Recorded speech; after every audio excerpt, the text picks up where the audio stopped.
आप ममता बनर्जी को ही देख लीजिए। बंगाल में जूनियर डॉक्टर्स हड़ताल पर हैं। कोलकाता केस को लेकर वो लगातार ममता बनर्जी पर दबाव बनाए हुए हैं। तो ममता बनर्जी ने भी नया पैंतरा कर दिया, चल दिया। हड़ताल खत्म करवाने के लिए आज सीएम ममता ने डॉक्टर्स को मीटिंग के लिए बुलाया, लेकिन 1 घंटे से ज्यादा वक्त तक ममता बनर्जी मीटिंग पॉइंट पर अफसरों के साथ इंतजार करती रहीं। डॉक्टर मीटिंग के लिए नहीं आए। यह मीटिंग 5 बजे होनी थी। डॉक्टर सचिवालय पर 25 मिनट लेट पहुंचे, लेकिन फिर भी मीटिंग नहीं हो पाई क्योंकि डॉक्टर्स इस बात पर अड़े थे कि मीटिंग की लाइव स्ट्रीमिंग होनी चाहिए। जबकि ममता सरकार का यह तर्क था कि मामला अभी कोर्ट में है, लाइव स्ट्रीमिंग नहीं कर सकते, इसकी वीडियो रिकॉर्डिंग कर देंगे और डॉक्टर्स को वीडियो दे देंगे। इस बात पर पेच फंस गया। दोनों पक्ष झुके नहीं। अंदर सीएम इंतजार करती रही और बाहर डॉक्टर्स भी अड़े रहे। जब मीटिंग नहीं हुई तो ममता बनर्जी ने अपनी नाराजगी जाहिर की। यह वीडियो सार्वजनिक कर दिया कि देखो मैं तो बैठी हूं, यही लोग नहीं आए, खाली कुर्सियां दिखा दी। इस्तीफे तक की पेशकश करके सनसनी मचा दी। ममता बनर्जी ने कह दिया कि वो बंगाल के लोगों के लिए इस्तीफा देने को तैयार हैं। उन्हें किसी पद का लालच नहीं है। वो बंगाल के लोगों से माफी मांगती हैं जो हड़ताल खत्म होने की उम्मीद कर रहे थे। ममता बनर्जी ने कहा कि पिछले 3 दिन से उनकी बेस्ट कोशिशों के बावजूद डॉक्टरों से बात नहीं हो पाई। सुनिए एक बार ममता बनर्जी ने क्या कहा है, फिर आपको बताऊंगा कि ममता के इस्तीफे पर डॉक्टर्स क्या बोल रहे हैं। এমনকি নিজে পদত্যাগ করতেও রাজি আছি। আমার মুখ্যমন্ত্রীর পদ চাই না, কিন্তু আমি চাই মানুষ বিচার পাক, তিলোত্তমা বিচার পাক আর সাধারণ মানুষ চিকিৎসা পাক। उधर प्रदर्शन करने वाले डॉक्टर्स का कहना है कि वो बातचीत के लिए तैयार हैं, लेकिन मीटिंग की लाइव स्ट्रीमिंग होनी चाहिए। डॉक्टर्स कह रहे हैं कि उन्होंने कभी ममता बनर्जी का इस्तीफा नहीं मांगा। जूनियर डॉक्टर्स तो कोलकाता के पुलिस कमिश्नर का इस्तीफा मांग रहे हैं। ममता बनर्जी अपना इस्तीफा देने को तैयार हैं, कमिश्नर का इस्तीफा क्यों नहीं लेती हैं? हेल्थ वर्कर्स के लिए ज्यादा सुरक्षा मांग रहे हैं डॉक्टर्स।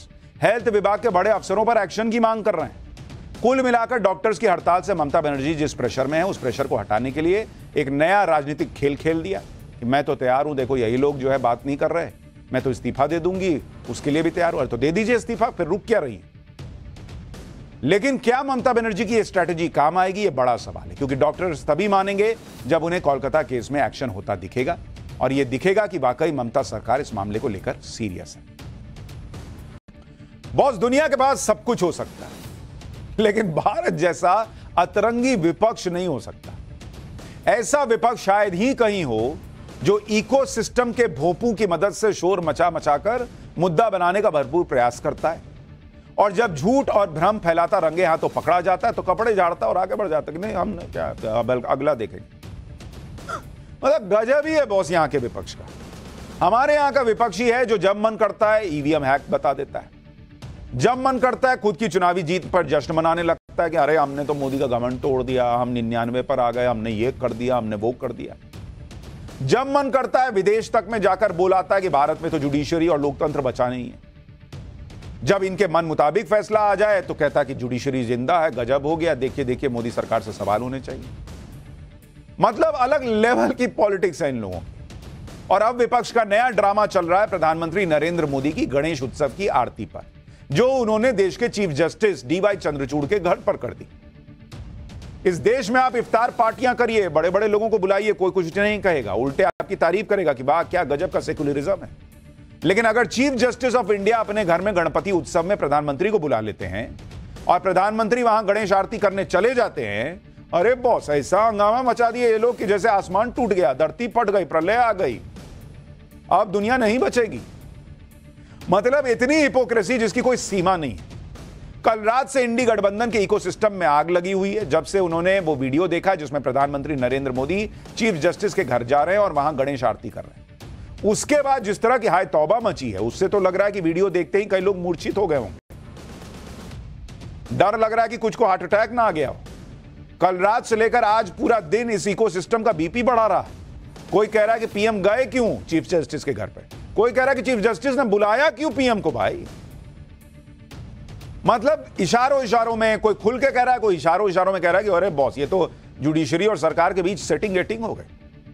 लेकिन इनकी बुद्धि पर तरस आता है कि कोई किसी से सेटिंग करेगा तो ऐसे कुल्ले में करेगा बॉस, वीडियो दिखाएगा। खैर आज इस चैप्टर में हम आपको विस्तार से एक एक चीज बताएंगे। ये भी बताएंगे कि कांग्रेस के जमाने में कैसे नेता जज बनते थे और जज नेता बन जाते थे। ऐसा लगता था जज ना हुए क्रिकेट प्लेयर हो गए जो कभी आईपीएल खेल रहे हैं, कभी नेशनल टीम में टेस्ट खेलने जा रहे हैं। जो लोग आज नैतिकता की दुहाई देकर छाती पीट रहे हैं, उन्हें ऐसी ऐसी बातें याद दिलाऊंगा कि मुंह झुकाकर छुपने की जगह ढूंढेंगे। लेकिन सबसे पहले यह देख लीजिए कि ऑपोजिशन पीएम मोदी की इस गणेश आरती पर कह क्या रहा है। कहा जा रहा है कि पीएम मोदी और चीफ जस्टिस ऑफ इंडिया का इस तरह से व्यक्तिगत तौर पर मिलना न्यायपालिका की आजादी के लिए ठीक नहीं। सीजेआई और पीएम के बीच एकदम व्यक्तिगत और एकांत मुलाकात की परंपरा नहीं रही है। ये कहां एकांत है बॉस? ये आसपास लोग खड़े हुए इनको दिख नहीं रहे हैं? ये अदृश्य लोग हैं क्या? खैर, इस तरह की मुलाकात से लोगों के मन में शक पैदा होता है। लोगों के मन में शक पैदा नहीं होता है, आप पैदा करना चाह रहे हैं। एक बार सुनिए आरजेडी के सांसद मनोज झा क्या कह रहे हैं, फिर आपको बताऊंगा कि किसने सीधे सीजीआई के आचरण पर ही सवाल उठा दिए। देखिए, इंडिपेंडेंस ऑफ एवरी इंस्टीट्यूशन ये सिर्फ थ्योरेटिकल चीज नहीं है, ये दिखना भी चाहिए। गणपति पूजा में ये बहुत ही व्यक्तिगत है, आप कैमरा लेके जा रहे हैं, मैसेज असहज करता है। मेरा सिर्फ इतना कहना है। बाकी चीफ जस्टिस ऑफ इंडिया बहुत बड़े आदमी हैं, प्रधानमंत्री जी भी छोटे नहीं है, बहुत बड़े आदमी हैं। अब उन लोगों ने अगर संवैधानिक व्याख्या के बावजूद ये तस्वीर पब्लिक डोमेन में रिलीज की तो मैं क्या ही कहूं। जो बात मनोज झा इशारों में कह रहे हैं उसी बात को शिवसेना उद्धव ठाकरे के नेता खुलकर बोल रहे हैं और सीधे चीफ जस्टिस को टारगेट कर रहे हैं। संजय राउत ने सोशल मीडिया पोस्ट में लिख दिया कि संविधान के घर को आग लगी घर के चिराग से, ईवीएम को क्लीन चिट। महाराष्ट्र में चल रही संविधान विरोधी सरकार के सुनवाई पर 3 साल से तारीख पर तारीख। पश्चिम बंगाल बलात्कार मामले में सुमोटो हस्तक्षेप, लेकिन महाराष्ट्र रेप कांड का जिक्र नहीं। दिल्ली मुख्यमंत्री केजरीवाल की बेल पर तारीख ये सब क्यों हो रहा है? क्रोनोलॉजी समझ लीजिए। भारत माता की जय। यानी संजय राउत ने तो एक ही पल में सीजीआई के पूरे करियर पर सवाल उठा दिए, वो भी सिर्फ इसलिए क्योंकि उन्होंने प्रधानमंत्री मोदी को गणेश पूजा पर अपने घर बुला लिया। इंडी गठबंधन का यही हाल है, वो नरेंद्र मोदी के विरोध में किसी को भी टारगेट कर सकता है। पिछले दिनों कोलकाता केस में जब राष्ट्रपति ने टिप्पणी कर दी थी तो इंडी गठबंधन ने राष्ट्रपति पर भी सवाल उठा दिए थे। ये किसी को नहीं छोड़ते भाई। सिर्फ इंडी गठबंधन ही नहीं बल्कि इस मुलाकात से कुछ और लोगों को भी दिक्कत हो रही है। इसमें एक नाम सुप्रीम कोर्ट की सीनियर वकील इंदिरा जयसिंह का है। उन्होंने ट्वीट किया कि भारत के मुख्य न्यायाधीश ने कार्यपालिका और न्यायपालिका के बीच शक्तियों के विभाजन से समझौता कर लिया है। सीजीआई की स्वतंत्रता से सारा भरोसा उठ गया है।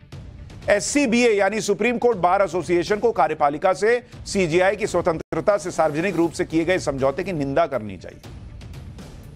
अभी मैं इतिहास बताऊंगा क्या क्या कॉम्प्रोमाइज हुआ है नहीं हुआ है, तब आपको पता चलेगा कि यह कॉम्प्रोमाइज है भी या नहीं। सुप्रीम कोर्ट के वकील प्रशांत भूषण ने भी सीजीआई के घर पर प्रधानमंत्री के पहुंचने पर सवाल उठाए। उन्होंने ट्वीट किया, यह शॉकिंग है, चौंकाने वाला है कि सीजीआई चंद्रचूड़ ने मोदी को एक प्राइवेट मीटिंग के लिए अपने आवास पर आने की अनुमति दी। यह न्यायपालिका के लिए बहुत बुरा संकेत है, जिस पर कार्यपालिका से नागरिकों के मौलिक अधिकारों की रक्षा करने और यह सुनिश्चित करने की जिम्मेदारी सौंपी गई है कि सरकार संविधान के दायरे में काम करे। इसलिए कार्यपालिका और न्यायपालिका के बीच दूरी, उचित दूरी होनी जरूरी है। यही नहीं, प्रशांत भूषण ने इसको जजों के लिए तय किए गए कोड ऑफ कॉन्डक्ट का भी उल्लंघन बता दिया। जो लोग भी इस मुलाकात का विरोध कर रहे हैं वो बार बार इस बात पर जोर दे रहे हैं कि पीएम मोदी को चीफ जस्टिस के घर पर ऐसे निजी कार्यक्रम में नहीं जाना चाहिए था। ऐसे लोगों को यह समझना चाहिए कि यह कोई निजी कार्यक्रम जैसा नहीं है। गणेश पूजा पर तो कोई भी किसी के घर पर जाता है आरती करने। संविधान में ऐसी मुलाकात पर किसी तरह की कोई मनाही भी नहीं है। और अगर पीएम मोदी और सीजीआई का मकसद पूजा के अलावा कुछ और होता तो फिर इस मुलाकात की तस्वीरें ही सामने नहीं आती। अगर पर्दे के पीछे सरकार और न्यायपालिका की कोई जुगलबंदी करनी थी तो उसके लिए सीधे पीएम मोदी सीजीआई से डील करेंगे कि जाके फोटो खिंचवाएंगे। अच्छा, फोटो नहीं आती तब अलग तमाशा होता कि खबर चल जाती कि अरे पीएम सीजीआई के घर गए थे तो कहते अरे फोटो नहीं आई, देखो लोग छुप के मिल रहे थे। अब फोटो आ गई तो कह रहे फोटो दिखा के कुछ मैसेज दे रहे हैं। मतलब बहुत ही बचकानी किस्म की बात कर रहे हैं। ऊपर से जिन लोगों को राहुल गांधी की उस अमेरिकी सांसद से मुलाकात में कुछ गलत नहीं दिखता, जो सांसद खुले में कश्मीर के मसले पर पाकिस्तान के साथ खड़ी होती है, जिन लोगों को राहुल गांधी की उन बातों से दिक्कत नहीं है जिसके लिए खालिस्तानी पन्नू ताली बजा रहा है राहुल गांधी के लिए, उन लोगों को सार्वजनिक कार्यक्रम में पीएम मोदी और सीजीआई की मुलाकात पर बवाल खड़ा करना है। अच्छा, जो लोग भी ये ज्ञान दे रहे हैं कि प्रधानमंत्री और सीजीआई को आपस में दूरी बनाकर रखनी चाहिए, इस तरह की मुलाकात से बचना चाहिए, उन्हें साल 2009 की ये तस्वीरें दिखाता हूं जब तत्कालीन पीएम मनमोहन सिंह ने अपने घर पर इफ्तार पार्टी दी थी। इस इफ्तार पार्टी में तब के सीजेआई केजी बालाकृष्णन शामिल हुए। तब तो किसी ने छाती नहीं पीटी कि अरे बॉस ये क्या हो गया, अब तो न्यायपालिका से भरोसा उठ गया, अब तो कुछ बचा नहीं। क्यों ये तब के सीजेआई से मनमोहन सिंह सेटिंग गेटिंग कर रहे हैं क्या?